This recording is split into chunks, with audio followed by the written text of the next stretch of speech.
So let's see how to set up relationships based on this date field. Okay. So well, you can just simply click on the date under this quarterly income dataset.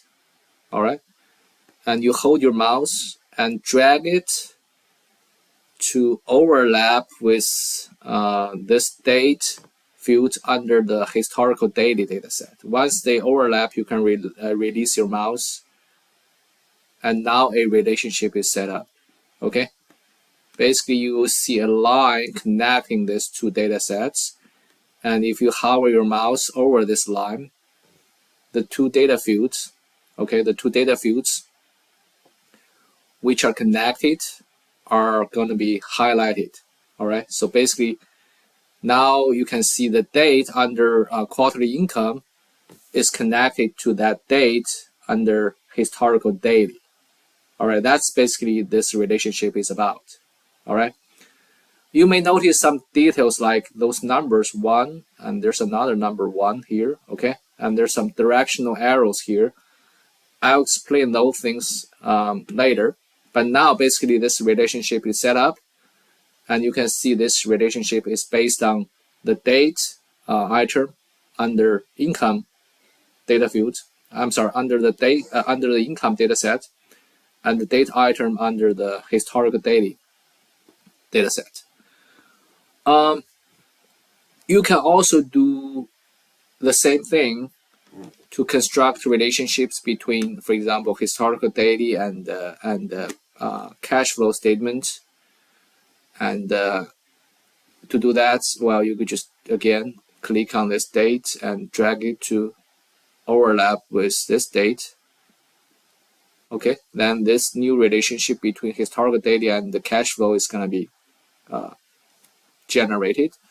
Then we can do another between balance sheets and the historical daily. All right, so now there's this relationship was set up as well. Okay, you can also do a connection between insider trading and again click on the date field and drag it all the way to the date field under historical daily, and you can release it. And now you can see this connection being set up between insider trading and historical daily. All right, so now I have a relationship between historical daily and the other 4 data sets. Okay, so realize this is not the complete set of relationships we need to set up, because there's also a relationship between income statement and the other 4 data sets.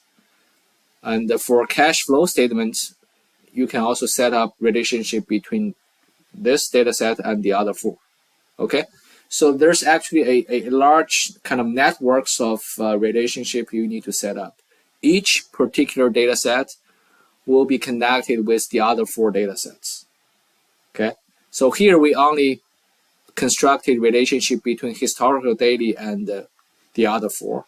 Okay, we haven't constructed, for example, the relationship between cash flow statement and balance sheet, and the relationship between cash flow statement and the income statement. Okay, those relationships has not been set up yet. Okay, so that basically kind of raised another question. Well, when we have a network of relationships to set up, it becomes a little bit more complicated. Okay, there's a lot of steps to take to construct the entire network of relationships.